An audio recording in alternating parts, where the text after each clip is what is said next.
Yeah. We did take a lot of content and the mics were working proper. Proper. Cut.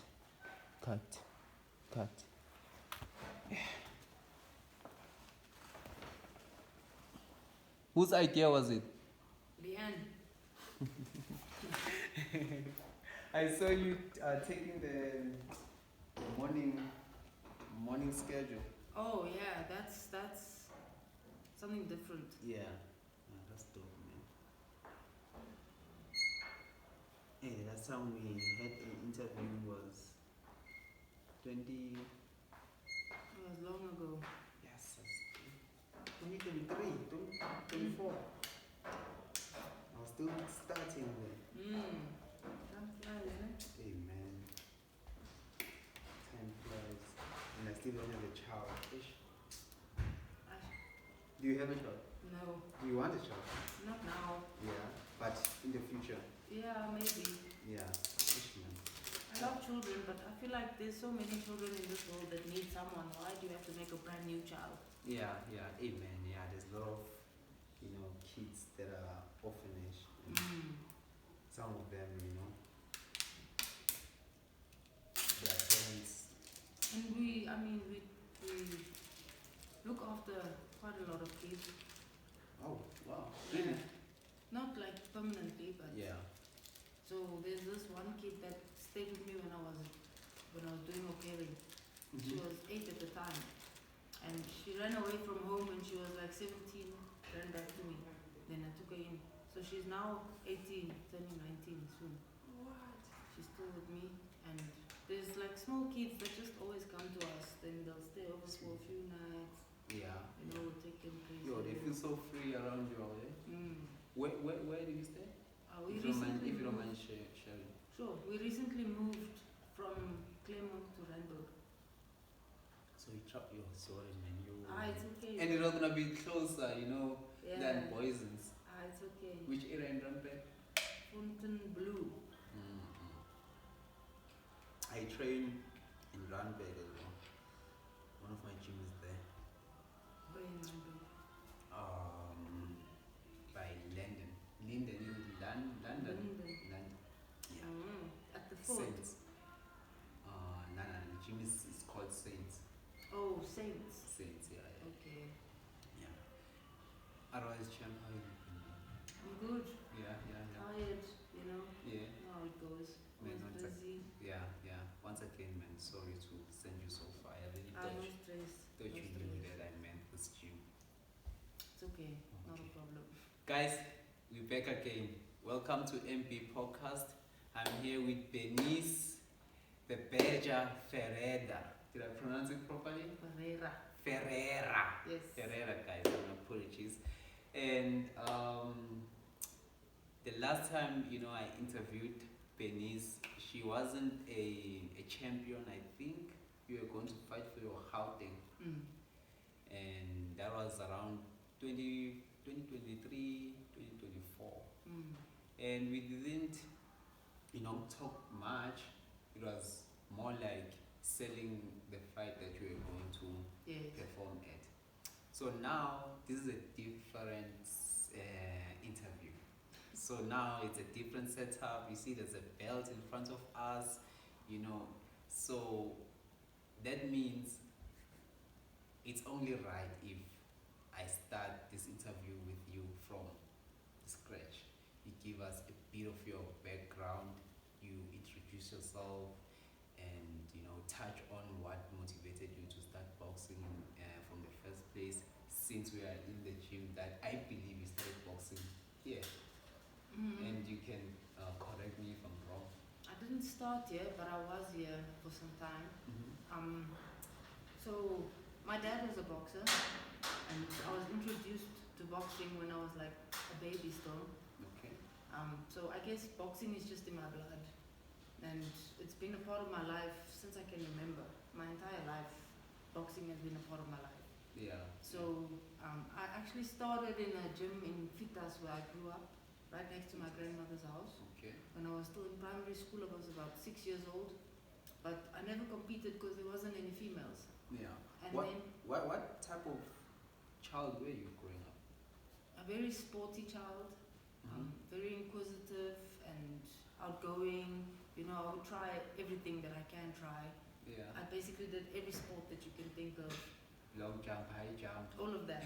Yeah. All the athletics. I did netball, I did soccer, I did rugby, I played chess even, I was in the swimming team, like What? yeah, I did everything that you can think of. I was inquisitive. Are you white or colored?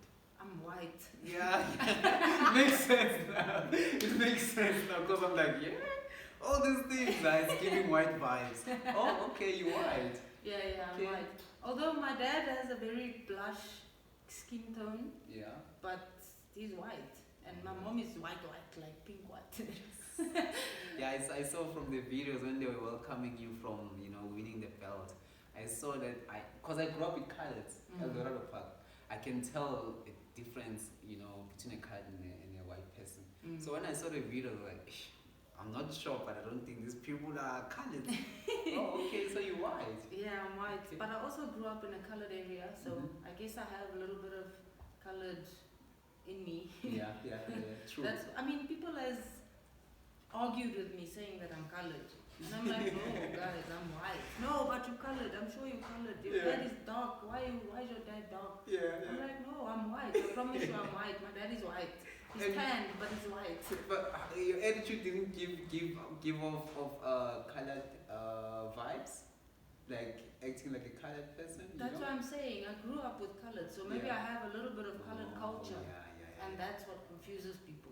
True. Also, because I'm a little bit blush, and I grew up around the colored, so it's part of who I am.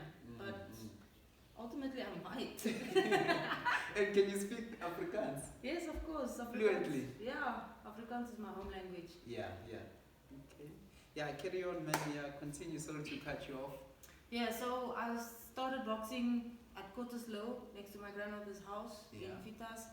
Didn't compete because there was no females. Then I moved to kickboxing because there was a lot of females in the kickboxing world. Actually, my cousin asked me to join her in Claremont at Donny van Sale under coach Sean Moorcroft. And this was in primary school.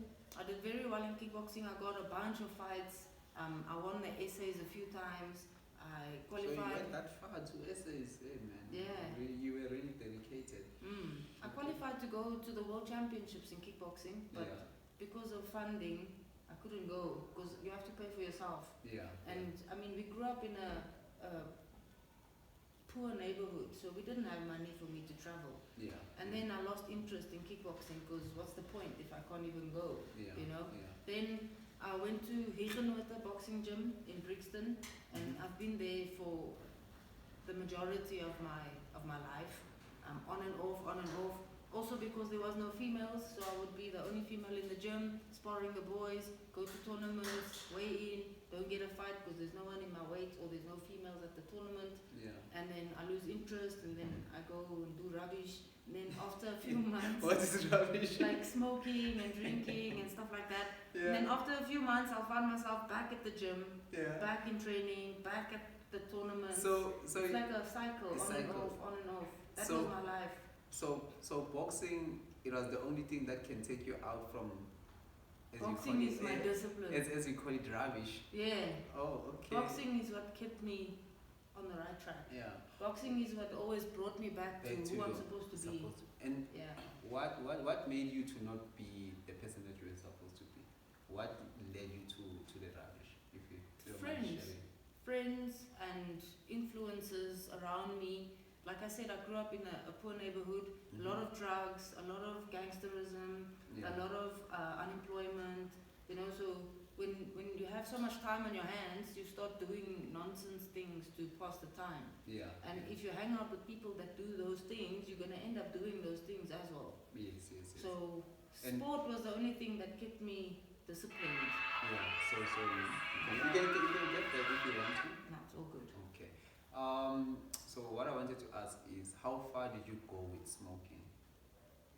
I smoked cigarettes and I smoked weed, and I tried a whole lot of stuff that I'm not very proud of, but none of us are perfect. Everyone tries stuff as you grow up. The people around you might do some stupid things and you feel like you want to fit in, so you also try stupid things. Yeah. But luckily, I don't have an addictive personality, and I knew that my mom would reset me with a Varma club. So Yeah, I never yeah. took it too far. You know, Okay. I'll try it once, and then I'm like, nah, this isn't for me, and then I move on. And then, okay. And Yeah. then boxing somehow will always find you. Yeah. Or you will just decide on a particular morning that, okay, today I'm going to the gym. Or how will it find you?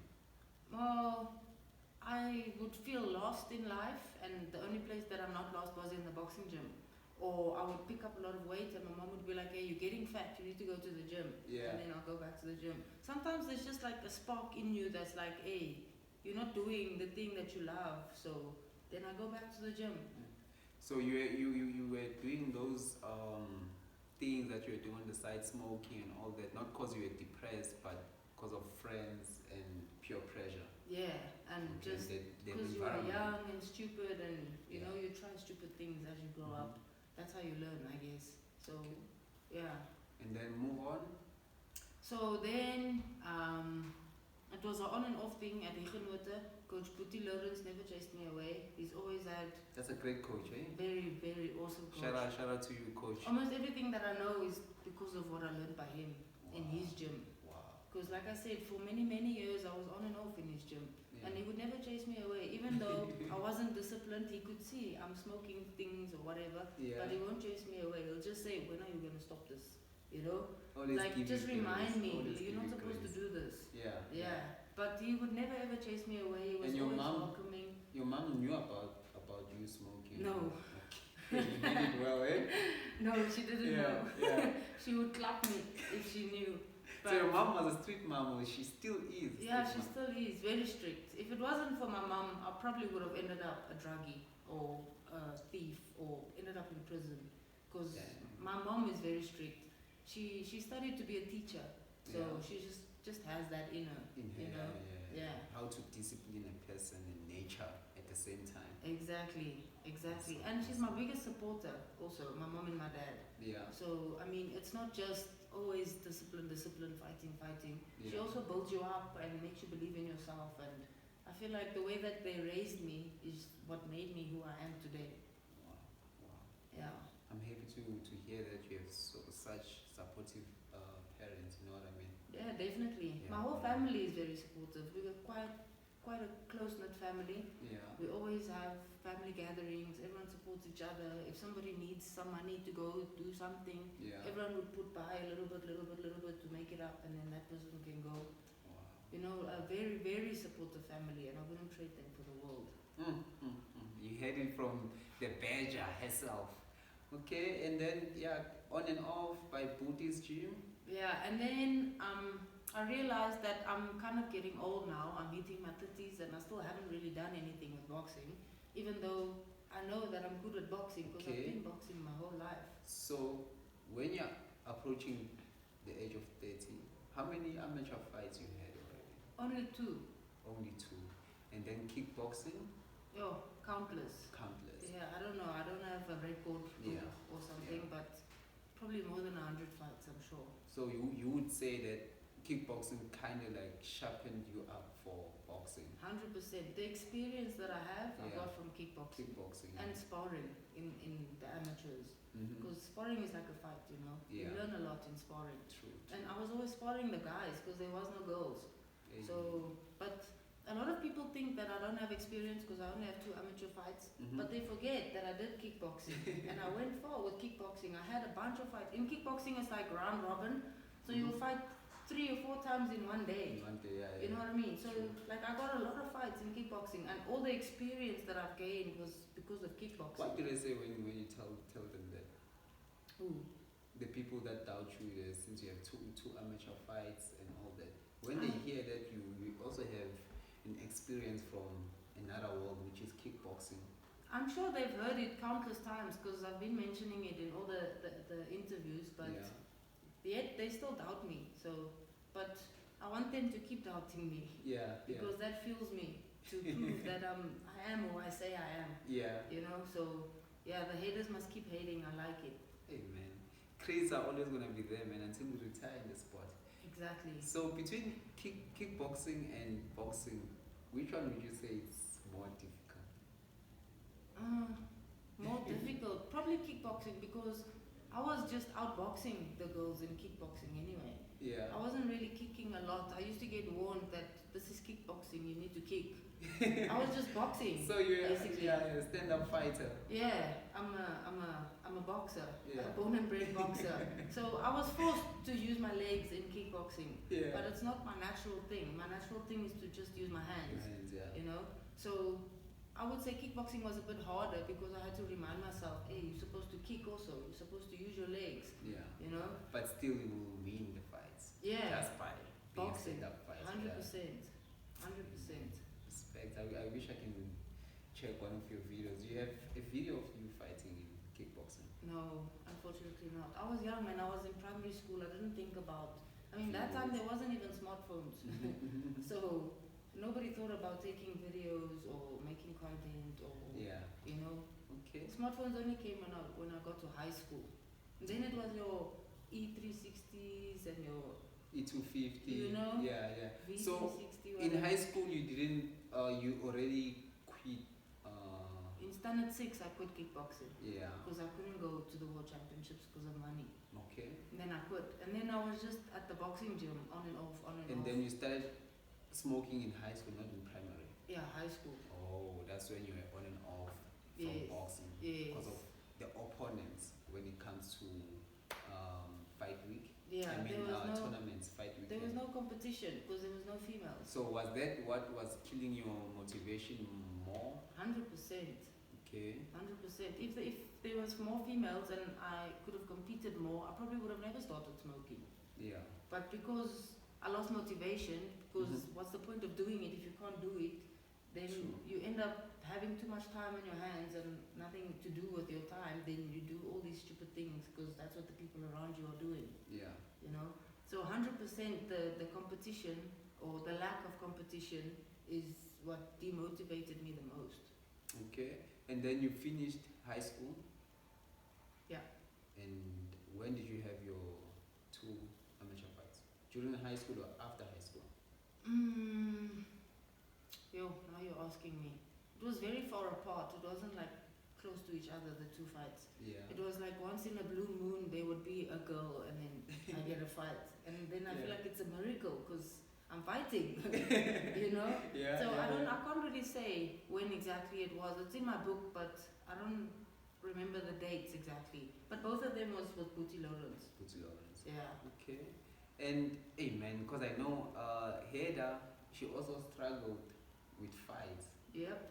So do you think it has changed? Yes, definitely. I feel like it can change a lot more, but we're definitely on the right track. Yeah. There's been a lot of...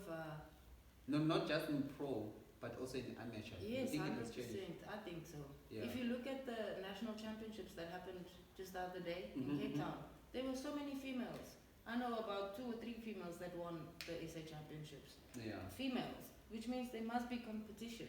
True. You know? True. And I feel like it's because there's so much more exposure for the females now that the youngsters are aware that you can try boxing. Yeah. You know, you can do it. Even if you're a girl, you can box. You can go to the gym and if always try it out. the only thing that you're seeing is men, you even forget that also there is females that are boxing. Exactly. Okay. Exactly. So I definitely feel like things are changing up in the amateurs and in the pro world. Yeah. But I think maybe the pro world is what motivates that change because of the exposure. And obviously we need the youngsters and the amateurs to start at the grassroots level, build themselves up, get a lot of experience or whatever. By the time they turn pro, then the pro world will be better for the females. You know what I mean? It can grow just There'll like be that. more females because there was more females in the amateurs. And that's now turning pro. Yeah. So, but the pros need to promote and motivate the youngsters to go to the amateur gym. Is there a market for that? Promoting female boxing? I do believe so, 100%. I mean, look at Terry-Ann Hart from Fighters Club Promotions. Yeah, she's been mostly promoting females. Yeah, she's been pushing the females, and I feel like she found that gap in the market, and she's making the most of it. Yeah, she's making a killing now. Yeah, 100%. Awesome, man. And then you had those 2 fights in a space, you know, in a huge space of time. Let's say maybe you had one, in high school and then you had one after high school. Probably. What I'm trying to ask is, did you still went back to boxing after high school? Or Yes. you stopped? No, I still went back on and off. Still, it was the longest time of my life was on and off at Bootie's gym. Yeah. Because I would train hard, I would go to the tournaments, a few tournaments, and then still not get fights, and then I give up, and then a few months down the line, I'm like, no, I'm back, let's try again.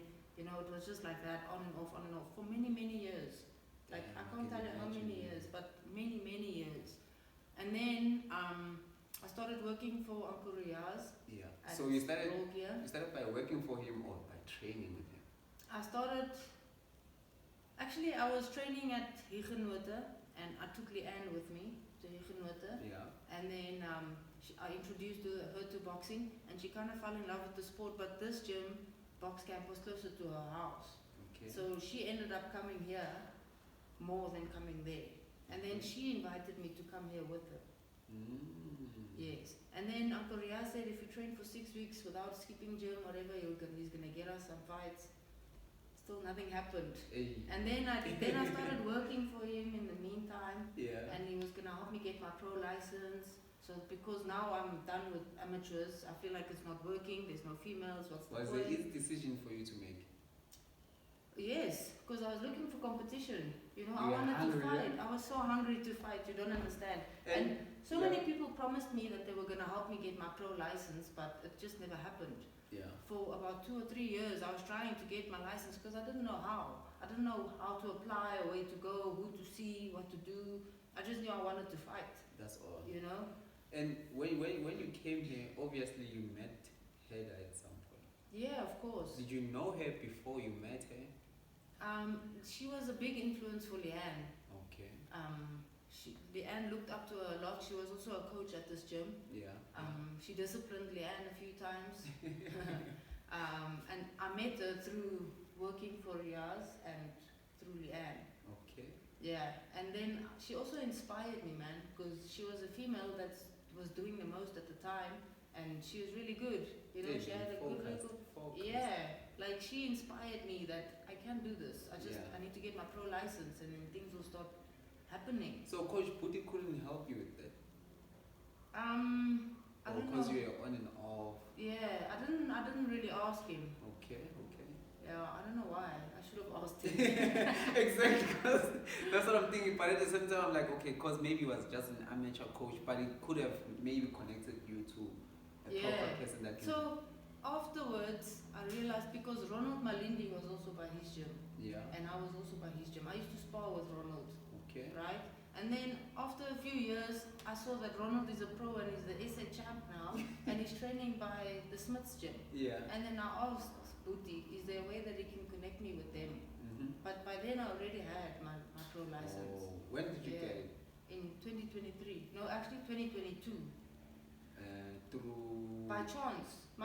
One of my friends said, just get the forms online on the BSA website, fill it out and send it in, and let's see what happens. I thought it was with Colleen. No, so this is what happened. Yeah. My friend told me to get the forms online and fill it out and send it in, which I did. I went for the medical, blah blah blah. I sent it in. I didn't even know that I'm supposed to go for trials, for sparring trials, right? So I just sent the forms in and they approved it. And then I was like, okay, great, now I'm a pro, so now I can fight. Yeah. And I didn't have a manager. How heavy were you? Yo, over the moon, dude. without no test, like that. Yeah, I didn't know that I'm supposed to go for trials. So lucky, And they didn't tell me, like, you're supposed to be here today for this, whatever. Nobody told me anything. They just approved it. And then I was like, okay, great, I'm a pro now, so now things will start happening. Now I must get a fight. Yeah. And I didn't have a manager, I didn't belong to a pro gym, I didn't know how to navigate the pro world at all. So I tried to organize a fight for myself with Bonita. Really? Through her dad, because my aunt and her dad are in contact. Yeah. And my aunt messaged her dad saying that I'm a pro now and I want a fight, can I fight Bonita, whatever. And where were you training at this point? In London at the Fort. It's a private gym. It's not even a pro gym or a boxing gym per se. Yeah. Just, keeping myself busy basically. And that never happened. Eh? Obviously that fight never happened. Yeah. And then license, but I didn't get any fights because I didn't have a manager. I didn't know who to contact. I didn't know how the boxing world works. Okay. Then BSA got Auntie Colleen to phone me. Yeah. To then be my manager. They connected me and Auntie Colleen. Mm-hmm. So she gave me a call. I said, yes, I do need a manager because I want to fight. And she was the first manager that reached out to me. Yeah. So I took the opportunity. And that's how I got under McAusland management. Yeah. And I was with her for about 3 years. 2 or 3 years. I had 9 fights under McAusland management, which I'm very grateful for. But I did feel like things were moving slow because I'm getting old. You know, by 35, I'm too old. When did you turn pro? How old were you? I was 31. 31. Yeah.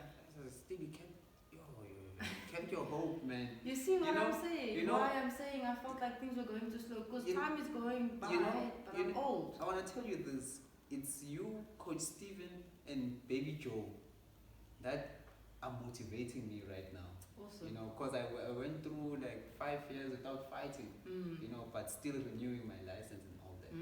And you know, the first time I found out that you are at the age that you're at and you're still boxing and you became a Gauteng champion, and Coach Steven told me as well you became I think it's a world, I think he became a world champion if I'm not mistaken. If not, African champion. He started boxing at the age of 18. And I know Baby Joe as well. He went through a lot of, you know, difficulties until he started achieving big things. Yes. So, wow, man. So he turned pro at the age of 31. Yeah. And I turned pro late in my life. Wow. And then you managed to get 9 fights within a period of 2 years. Yeah. 2 years, 9 fights. Wow.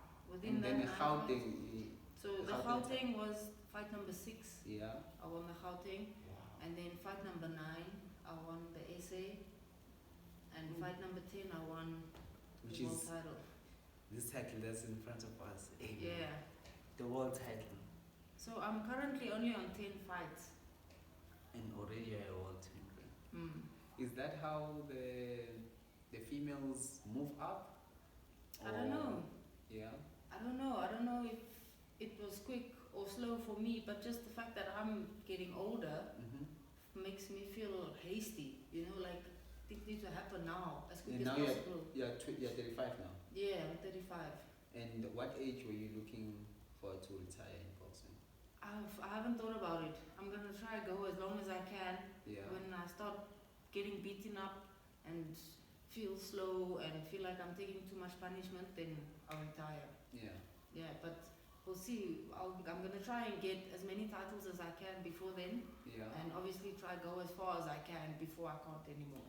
Okay. Because I started late, so that's why I'm saying I need to push and things need to happen in a quick manner for me because I don't have time. Yeah. Do you believe that everything happens for a reason? 100%. So I used to think that there's a blockage somewhere because I know I'm good at boxing and I've been boxing my whole life. I've been dedicated to the sport, but things haven't been happening for me. Yeah. So I felt like maybe God or I don't know, somewhere. If you're a black person, you're probably gonna think that you my ancestors yeah. or something, you know. Exactly. But I used to feel like, why is life so unfair? Because why is things not happening? Like I've been pushing for this and it's just not happening. Yeah. And I felt like God is not listening to me. Like He's not giving me what I'm praying for, you know. Yeah. But now, when I look back at it now, I realize He was molding me into the person that I'm supposed to be. For when this happens, I know how to handle it now. Yeah. You know what I mean? Like He matured me in a way to make sure that when it does happen, I don't fumble. And I can take it. Yeah. You know what I mean? Yeah. And so, also stay humble, man. I like the way you're so humble, eh? Thank you. Hey, man, I appreciate that. Keep it up. Keep it up. I Thank thought you were gonna come with a different car. No, man. Yeah. I am who I am. My roots is my roots. I can't change my roots. Yeah. You know. Do you still have a bike? Yeah, I do. The first time I saw you, you were driving the bike, coming to the gym, and the black car as well. Yeah, I had a Subaru. I sold it because they smashed me from behind on the highway. And I swapped it actually for a Golf. Yeah. And that Golf just gave me grey hairs and it cost me so much money, so I sold the Golf. Yeah. And then we bought the Bakkie. Oh, dope, man. Was it because of the business that you decided decided to buy a bakkie instead of. Yeah. So actually the work bought us the bakkie. It's a work bakkie. Okay. Because we work at the bakery, as you Yeah. know, we bake rusks and biscuits, Mm-hmm. and obviously we have to do deliveries, deliver orders, and deliver stock, and go and collect like ingredients and stuff like that. So the bakkie just made sense. Yeah. Okay, that's nice, man. And tell me, when did you get your first tattoo? Because I see, man, you are so into, man, and I don't even have a single tattoo. This was my very first tattoo ever. I was 18 years old. And what did your mom say? She didn't like it at all. She said, "That's the first one and the only one. You're not getting another one." And then I got a huge one on my back. And then I was like, "It's on. What are you going to do? You can't take it off." Like, you know? And then she was like, "No, now it's done. I'm not going to get any more." And then I came with another one. Eventually, she got into it. She was like, "Oh, that one is nice." Yeah. But in the beginning, she used to hate it, man. And you're the first one in the family, or there is uncles? I mean, my uncles and my aunts did have one tattoo or maybe two tattoos, but their era, it wasn't really like a good thing, like, or praised the way that it is now. They used to think that if you have tattoos, then you must be from jail, or you must be a tsotsi or whatever. Okay. So they would have tattoos in places that you can hide it, like on your shoulder or somewhere where you can hide it. Nobody would see it. You know. But I think I kind of opened that bottle for everyone because now everyone has tattoos. My brother is full of tattoos. My mom started getting tattoos. My dad got tattoos now. Like, yeah. So you started your own thing, man. I made them embrace it. Yeah. Awesome, man. Yeah. Let's see.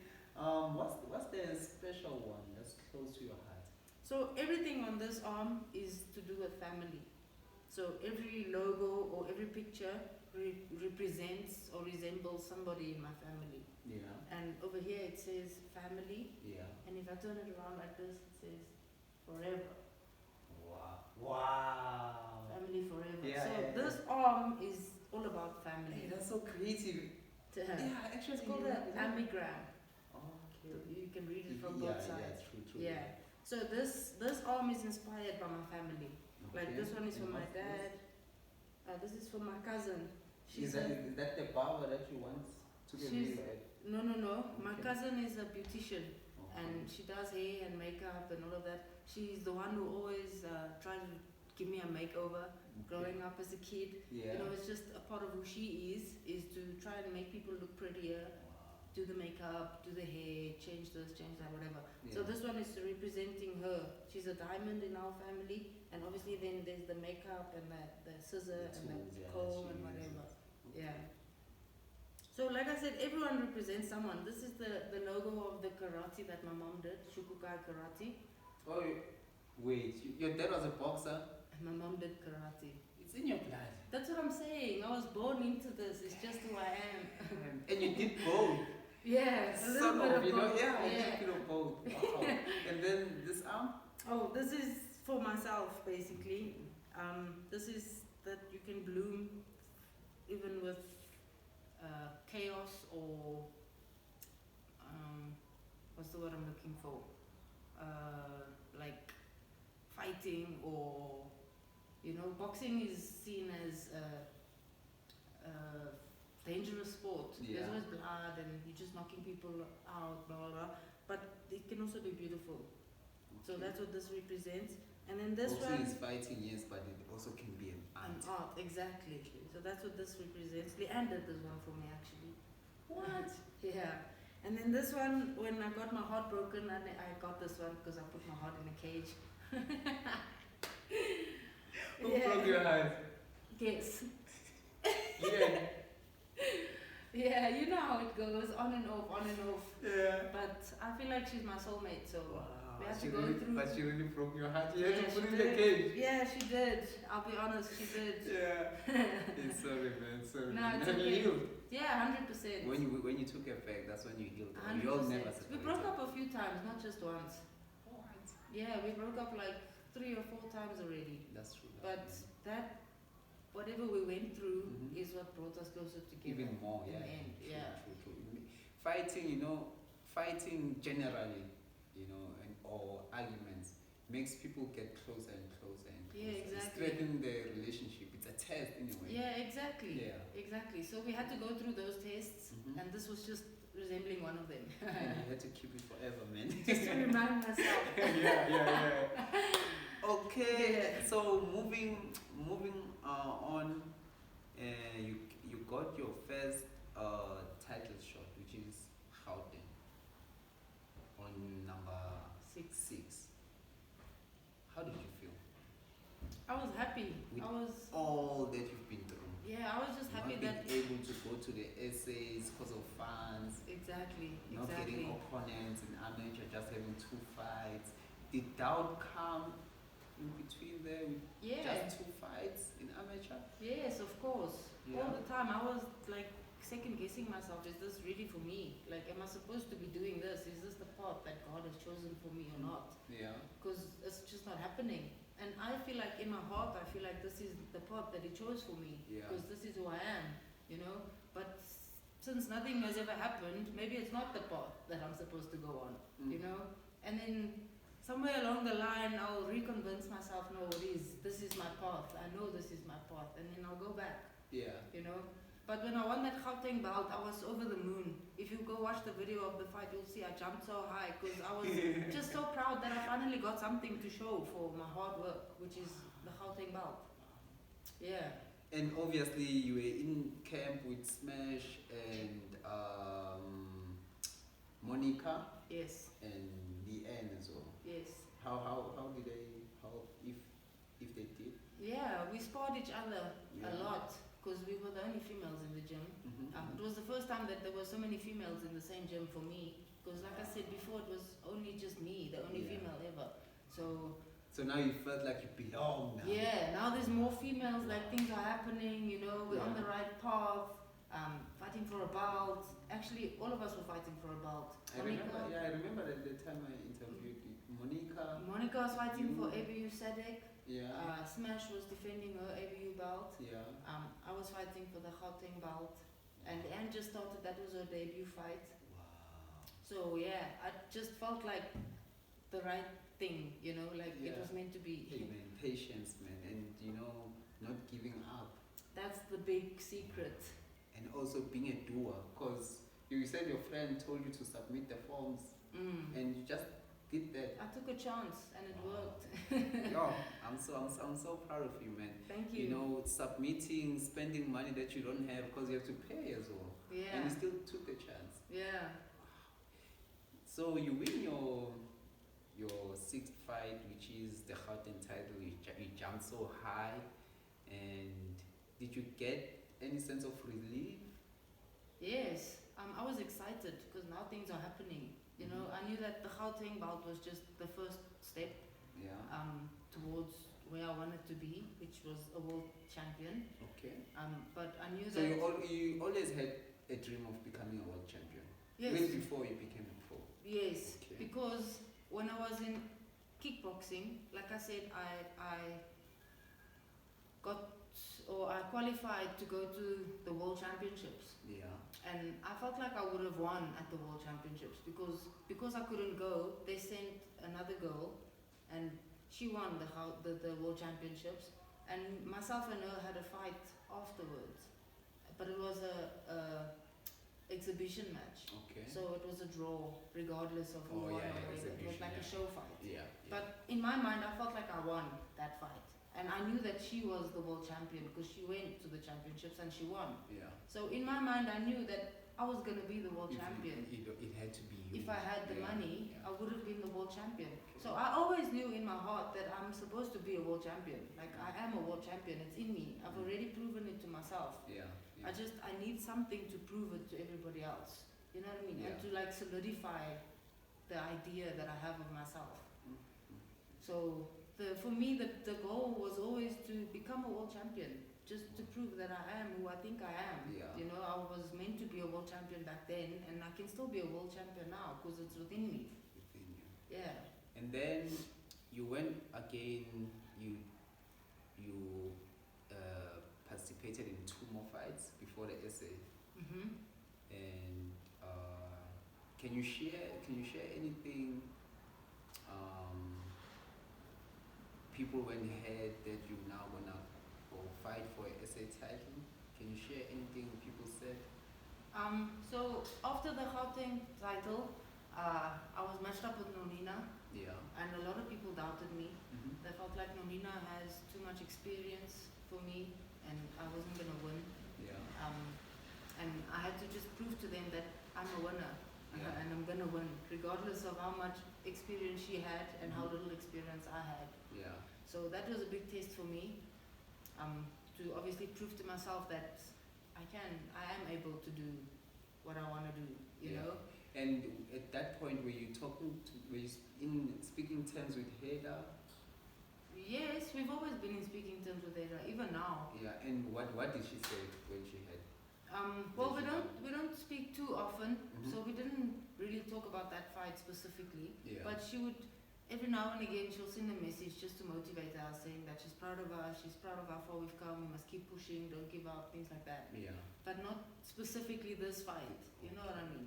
And Smash? Smash is a good teammate. Like, she's very humble, very hardworking. She also inspired us a lot, obviously. Yeah. I felt like if Smash can do it, then I can do it, you know? Amen. Yeah. Yeah. And before I even turned pro, when the box camp was there in Boysons, Yeah. when Uncle Lionel Hunter was still alive, Mm-hmm.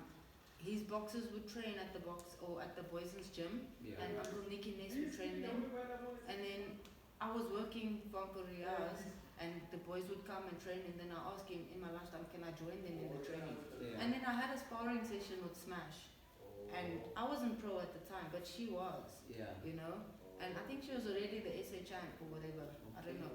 But then Uncle Lionel said to me, wow, you can box, eh? And that gave me a lot of confidence. Like, yeah, I can box. Like, I can actually do this. Yeah. You know? And that was before I even turned pro. So since then I was inspired by Smash, knowing that if she can do it, I can do it. You know, she's a female, she's also got the same challenges that I do, but she's making it. So that means that there's a chance for me to also make it. As long as you don't give up, of course. Exactly. And then you go to your first your SA title fight. How did it go? How did you feel? There was also a lot of difficulties. There was a lot of doubters, and I was told that Bal is so good, Bal is very fit, Bal can box, Bal is this, Bal is that, you know. So I feel like they were trying to, I wouldn't say break me down, but kind of get me in my own head about Bal. So I expected a really tough fight. Like, I expected. What are you trying to tell me? Was she easy? Yeah. Easy work. Easy work, bro. I outboxed her with the jab, basically. Yeah. Yeah, I didn't even throw my right hand that much. I just used my jab, kept her out. Were you taller than her? No. Same height. Yeah. More or less. Yeah. Pretty much the same height. But I must say that she came from some time off. She hasn't fought for some time when we fought. Okay. So maybe she had one fight. Ring rust. Yeah, she had one fight against Reda Mulepno against Lubambo. Yeah. And she won that by a KO or TKO. Okay. And then she fought me. Yeah. So maybe the ring rust would have been off by then because she did have a fight, you know.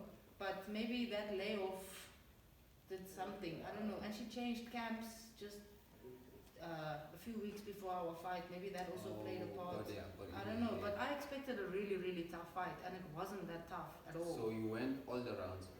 Yeah, we went all the rounds. 10 rounds, yeah? 10 rounds. And I feel like I won every round. Wow. And I basically just used my jab. That's all? Yeah. Damn. Like, I was just Do you see her. yourself as a skilled boxer or as a fighter? I can do both. Okay. I can do both. If I'm boxing against someone that's using skill, then I'll fight.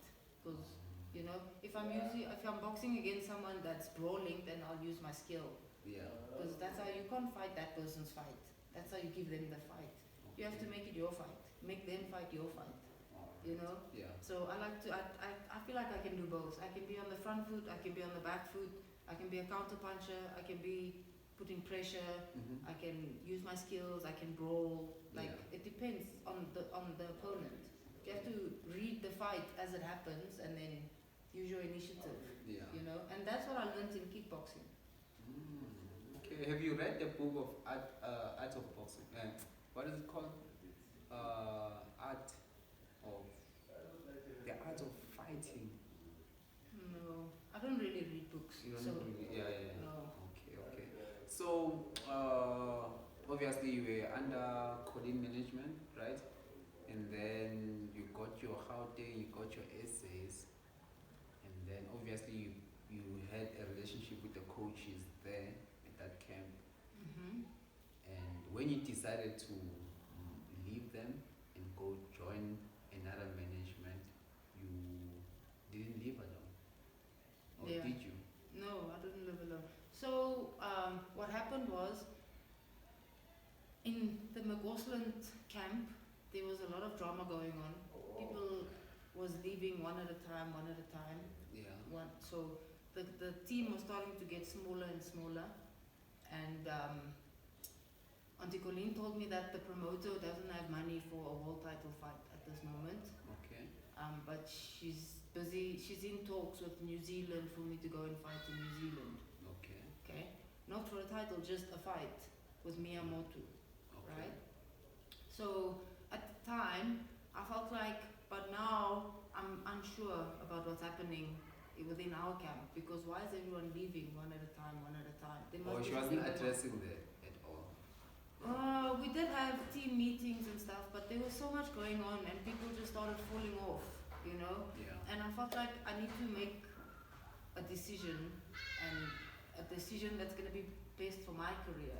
Yeah. And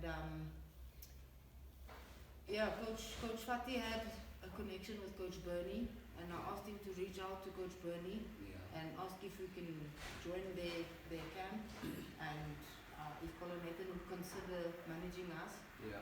And I did tell Auntie Colleen that I'm considering leaving the McGausland camp, and I'm contemplating. I've been contemplating for a few months, because, like I said, things have been falling apart in our camp, and I wasn't sure what the reason was, but there was uncertainty. Yeah. You know, and Coach Bernie said, yeah, we're welcome to join them, and Colin Nathan said we can come and meet with him, and then I made the call, and I was like, was this around January or February? Yeah. Okay. Around January, February this year. Yeah. But I did tell Auntie Colleen beforehand, like, I'm contemplating on leaving our team, and I feel very shit about it, but and that's the truth. You gave your reasons and all. Yeah. And that's the truth. And then, when I made the decision, I sent her a WhatsApp message, a long message, explaining myself and thanking her for everything that she's done, and, a proper message, like you would send on an email. But why should I send it on an email? I mean, we're close enough, I can just send it on WhatsApp. You know what I mean? It doesn't have to be so formal. You know what I mean? So, that happened, and she's obviously very touched about that. Okay. And I'm sorry that I had to break her heart, but I had to do what's best for me.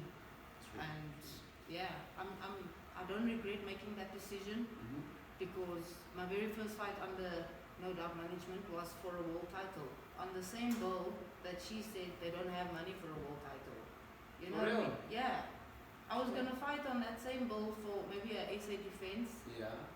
Because she said that the promoter doesn't have money for a world title fight right now. But she did have a fight lined up on that same bill. Okay. And it would have probably been a SA title defense. Right? Okay. And then I made the change, and on that very same bill, that very same tournament, it ended up being a world title fight. And when you got the news from Colin Nathan that you're gonna be fighting for a world title. Oh, I was over the moon. Jeez, I felt like I could kiss it. I hope he's listening. Yeah, it was like the best news that I've gotten my whole career, and I was just so excited, man. I told, because when I met him, I said to him, I'm gonna be a world champion. And I told this to Auntie Colleen also. Yeah. With or without you, I'm gonna be a world champion. Regardless of who I'm with, or who's pushing me, or who's getting me the fight, or who I'm fighting, or whatever, it doesn't matter, but I'm gonna be a world champion. Like, I was so convinced, because that's my goal, That's what I was fighting for. Is your nickname somehow motivating you? Yeah, I guess it does. Pleasure. How did you come about your nickname? I thought about it for a long time, even before I was pro. I was Okay. thinking about what am I gonna call myself, you Yeah. know? And beneath the badger just stuck. At the time, my boss had a company, a logistics company called Badger Logistics. Oh, okay. Yeah, and that's how I learned about the badger Mm-hmm. and how tough they are, how tenacious they are. That's where I got this logo from, actually. Okay. Yeah. Oh, okay. So I asked her, can I use it as my ring name? And she said, yeah, definitely. And it just stuck. It has a nice ring to it, beneath the badger. Yeah, true, man. I feel like it's true, and I can relate to badgers because I think I'm super tough and I'm tenacious and I'm gonna get what I want. So regardless. yeah.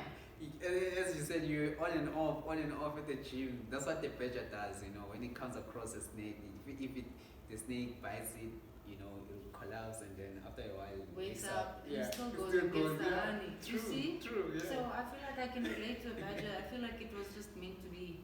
Wow, man. Yeah. So you get the news from Colnated that you'll be fighting for IPO, and you're over the moon. 100%. Before you even knew about the opponent, you didn't even care. Yeah, I didn't even care who the opponent was. Yeah. After later on, I heard that I was gonna fight Adija Mimu, Yeah. and I kind of felt like it was a bit of a mismatch Okay. because I don't think Adija is on my level. Okay. I've sparred with her a few times before, and I just basically outboxed her with the jab as well in sparring. Yeah. But I said let's do the fight. I don't care. Like even if it's a mismatch, I want that out. You know. Regardless. Yeah. Yeah. And I wanted a good test to see if I'm ready to go abroad Yeah. and go fight like bigger names, Okay. higher ranked than me. Okay. And I didn't feel like Adija was gonna bring that challenge. And you know things happen, and the universe just knows what to do. And I don't know, Adija had some health issues or something, Yeah. and she couldn't make the fight anymore, and then they replaced her with Ellen. And then I was like, yeah, now it's gonna be a fight. Like now I'm gonna be tested for real. And before your fight with Ellen, did you spar her? Yes. Okay. Yes. So you knew what we were going against. 100%. When I just turned pro, Yeah. or when I just started with McAuslin team, Yeah. we used to go to It's Coach Vuce's gym. for sparring. Yeah. And that's when I just started out. I was still overweight and unfit and, you know, like not 100%. My mindset wasn't 100%. I was still getting into it Yeah. right in the beginning. And I was already sparring with Ellen. And she beat me up quite a few times. I had a few bloody noses, but I feel Yeah. like I also gave her a few bloody noses. So Yeah. I knew that I can take her, you know, because if I could have taken her back then when I wasn't even Even it, like really unfit, you know, then just 10 pro. definitely when I'm super fit and 100% ready and I've trained for months and months, I can definitely take her. So Colin Nathan asked me, how do I feel about Ellen? Yeah. And I said, let's take it. Like, let's go. And I no felt doubt. like, no doubt. I honestly, I was pleasantly surprised because, like I said, I wanted a good test. I wanted to test myself proper to know if I'm ready for overseas fights, you know. Yeah. And with Adija, that wasn't gonna happen. So when Ellen came on board, Yeah.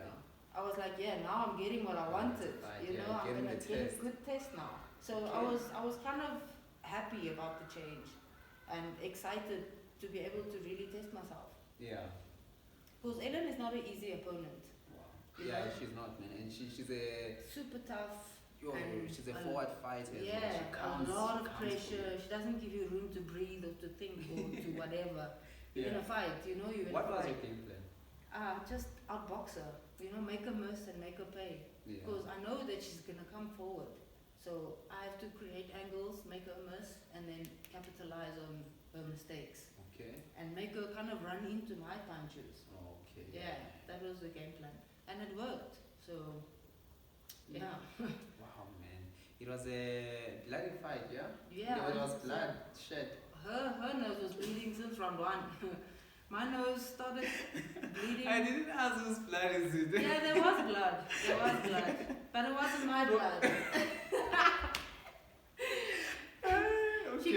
She gave me bloody noses in sparring. Yeah. Often. Yeah. Like, especially in the beginning, I used to come home and everything would be full of blood because of my nose. Yeah. But in the fight, I gave her bloody nose. She didn't make me bleed. So it was like almost a revenge in a way. Yeah. Only right at the end, I think in round 10, Yeah. there was a little bit of blood on my nose, but it wasn't like gushing out. Yeah. Where in the sparring it would be gushing, you know. It was like hectic in the sparring, but the fight was a completely different story. And I told her by the press conference, sparring is not a fight. Like, it's not the same thing. If you judging me by what happened in sparring, then you're going to have a nice surprise coming your way. Because it's not the same thing. You know, like for me specifically, in a fight, on the way to the ring, that ring walk, something switches on within me. Yeah. You know, and then I'm like in fight mode. Yeah, that doesn't happen in sparring. You know, sparring, you're supposed to learn. You're in there to learn, to try new things that you've been working on. Yeah. It's not a fight. It's not supposed to be a fight. You know, you're supposed to learn. That's do you think she did undermine you because she has sparred you? Yes, 100%. She definitely undermined me. I think she was so certain of herself that she was gonna win the fight. just overpower me and pressure me, and I was gonna fold under the pressure. Because in the sparring, sometimes I would fall under the pressure. Yeah. You know. But like I said, in a fight, something switches on that doesn't happen in the sparring. So you can't judge someone by sparring. Because sparring is not a fight. And I did tell her that by the press conference. Yeah. I gave her a fair warning, but she didn't listen. Should have taken. Yeah. And then, yeah, man, you're in the fight. Round 1, how did it go? Round 2, round 3? How did you feel? The first few rounds went exactly how I expected. Okay. And I feel like I definitely outboxed her in the very first few rounds. Okay. Maybe by round 5 or round 6, I started feeling the pressure because now I'm getting tired. And she caught me with a few good shots. Okay. And then I had to remind myself, and my team, like my cornermen, my coaches, had to remind me, like, why are you here? You want that bout, right? So you gotta dig deep and take everything out and show them what you can do. And then I had to dig deep, and I kind of switched on again. Yeah. And then, that's how it happened. Like, I felt more pressure towards the end of the fight, to be honest. I don't know if it was because I was getting tired or because she was putting more pressure. Maybe she was desperate. I don't know. Wa alaikum salam. Salam alaikum. Alhamdulillah. Alhamdulillah. Yeah, Alhamdulillah. Hello. Hi, how are you? Good on you. I'm Irfan. I stay on number 11 of Enga. Okay. I was hoping to see the big man here. You can talk to Oprah George Daisy there on top. Where's the gas? Where's the company? Nah, we can continue. Let's go. Yeah. So I felt more pressure towards the end. Okay. I don't know if she put more pressure or if maybe I was getting tired or I don't know, but definitely the first few rounds was going my way. Exactly how I expected. And there were no knockdowns, yeah? No knockdowns. Well, she did fall once, but they didn't count it as a knockdown. Also, I didn't punch her. She was just running and I moved and she kind of fell. Oh, bounced she off. tripped. Yeah. Okay. Fair enough. And then, the fight is over. And they are reading the records, you know? Yeah. What was going through your head? Oh, after the fight, there were so many haters saying that I'm a fake champion. And No, before they even, announced that you are the winner. Oh. When they were still reading the numbers. Oh, I see. How did you feel? I felt pretty confident. After seeing her bleed from round 1? Yeah, I felt pretty confident. I did a small prayer and said, God, please don't forsake me now. You know, you've been with me this entire journey, so I believe this is where I'm supposed to be because you put me here. Yeah. And I've waited my whole life for this, so I said a small prayer and I had faith that this one is mine. And when they announced my name, I felt so much pressure off of my shoulders because now I can say I am a world champion. Not I should have been or I would have been or I could have been or I was supposed to be or whatever. You know, now I am and nobody can take that from me. And where is the friend? That friend that told you to submit the forms. Where is that friend? She was supposed to be there inside the ring with you. His name is John. Oh, okay. we're still very close actually. Yeah. He's got a white collar fight coming up soon, Okay. and he's been training with us where we give class there in Northcliffe. Okay. I'm going to be in his corner because he doesn't really have a coach, so he put me on as his coach. And yeah, we're still working together. We're still very close. He still phones me like a few times a week just to catch up and see how things are going. Yeah. Still my biggest supporter. So yeah, and he was my friend. We grew up together in Fitas. So he knows me. He knows me since I was a small lighty, you know. Yeah. So yeah, I think he just knew that I got it in me because he was there when I was supposed to go overseas, you know. Yeah. So yeah, I think if he didn't tell me just submit the forms and see what happens, then I probably wouldn't have been here. But nothing happens for nothing. Yeah, everything happens for a reason. Everyone that comes across our way is for a reason. Yeah. So 100%. yeah, man, we got the title now, all the creeds, amen, and then another opportunity will present itself. Yeah. That's what I want to hear mostly, because already what you have told us is what you have achieved already. So now, this that I want to hear is something that you haven't achieved yet, and it's so big. Yeah. 100%. What does it mean to you? And yeah, let's take us through that. So in the changing room, right after I won this bout, Yeah. Hayden from SA Boxing Talk did an interview with me, and he asked me what's next for me. And then my answer was, I want to go overseas, and I want even bigger tests and bigger bouts, and I want to go as far as I can for as long as I can. Yeah. And then Colin Nathan came into the interview and he showed me messages that he had with Caroline Freya's team. Okay. Not anything confirmed yet, but they were in talks about me fighting for the WBC, because she's the WBC champion. Yeah. And at that moment, it felt like I'm real, And I mean, I just said I want to go overseas, and then he's like, "Hey, we're going overseas," So Colin really, it makes things happen. Yeah, 100%. That's why I'm saying I'm not. I don't regret making this decision of moving over to him. Okay. I feel like he's got the contacts and he knows what he's doing, and I probably got the best chance to get to where I want to be with him. Yeah. I mean, WPC, that's a life-changing moment. 100%. I mean, it's the most recognized bout in boxing. Yeah. It's been like that for many years. Everyone wants the green and gold. If you're the WBC champ, you're the champ. Yeah. I mean, this was just one of the bouts, but there's still 4 other bouts, bigger bouts or better, more recognized bouts that I can go for. Yeah. And the WBC, there's only one girl that has the WBC. The others, only one girl has all the others. So I have to get this one, and then I can go for the rest. Yeah. So I definitely feel like it's the absolute biggest opportunity of my career since it's the WBC. And I feel like things just happen for a reason. Everything's aligning the way that it should. Finally, after many years of trying to push for something, and it just feels like it doesn't happen. Yeah. Wow, man. I have to be honest though, I feel like females go into their prime later than the males, because everyone that's rated above me is also older than me. They're like 37, 38, this girl that I'm going to fight now, Caroline, with the WBC belt, she's 37. So, and she's probably in her prime now. Is it because of the lack of opponents?